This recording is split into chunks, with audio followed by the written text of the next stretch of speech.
একটি জানালা তৈরি করতে হয়। তো জানালার সাইজ কত সেটি কিভাবে অটোক্যাডের মাধ্যমে ড্র করবেন সেটা এখন দেখাচ্ছি, ঠিক আছে? এলিভেশনের ক্ষেত্রে সেটি খুবই গুরুত্বপূর্ণ। আমরা জানালার সাইজটি নিয়ে নিব। জানালার সাইজ কত আমরা জানি হচ্ছে জানালার সাইজ হচ্ছে 5 ফিটের দিকে হয়, ঠিক আছে? আমরা 1 ফিট দিয়ে এটা সোজা করে নিলাম, 5 ফিট নিলাম, তারপর উপরে নিলাম হচ্ছে 4 ফিট। 4 ফিট নিলে এটা হচ্ছে এই দিকে চলে আসবে। আমি এই অরিজিনটা ধরে এটা ক্লিক করে এটা হচ্ছে আমরা দিয়ে নিলাম। তারপর হচ্ছে চৌকাঠ দেখে ধরেন যে হচ্ছে আমরা 3 ইঞ্চি করে নিলাম, জাস্ট দেখানোর জন্য আপনাদেরকে দেখাচ্ছি, ঠিক আছে?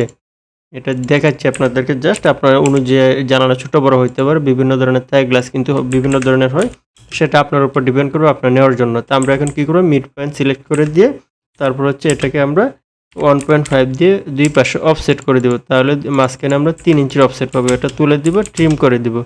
এই যে এটাকে আমরা ট্রিম করে দিচ্ছি, ঠিক আছে? যে ট্রিম করে দিলাম, জাস্ট এটাকে ট্রিম করে দিলাম, এটাকেও ট্রিম করে দিলাম। এখন আপনি যদি চান এটার ভিতরে কিছু একটা ডিজাইন করার জন্য, সেটা কিভাবে করবেন?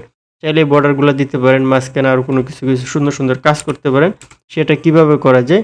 তো আমি জাস্ট কী করব, এটা যদি আমি ট্রিম করে দিই, এটা ট্রিম করে দিলে এই মিড পয়েন্ট আমি ইজিলি ধরতে পারবো। তো এটা দেখেন আমি একটু ডিজাইন করতেছি। তারপর এটার মিড পয়েন্টটা ধরে এই পাশে নিলাম, এটাকে আমরা এক্সট্রুড করে দিলাম। একটা করলে বাকিটা আমরা মিরর করে ইজিলি করতে পারবো। তো জাস্ট এটা কী করবো, আমি যদি এখান থেকে একটু দেখাই আপনাদেরকে, আমি জাস্ট এটাকে আবার এখানে একটা লাইন নিলাম।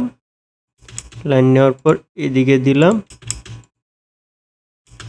এটাকে আমরা মিরর করে দিলাম। এমআই এন্টার, এই যে মিরর করে দিলাম, নো দিয়ে দিলাম, এটা তুলে দিলাম। এটাকে সিলেক্ট করে আবার এটাকে এমআই এন্টার প্রেস করে এটাতে ধরে এটা মিরর করে দিলাম, ঠিক আছে? এবং এটা যদি আমরা এক্সট্রুড করে দিই, এটাও এক্সট্রুড করে দিলাম, এটাও এক্সট্রুড করে দিলাম, ঠিক আছে? এটা এক ধরনের একটা শেপে চলে আসছে। সেটা আপনার উপর ডিপেন্ড করতেছে আপনি কী ধরনের করবেন। এটাকে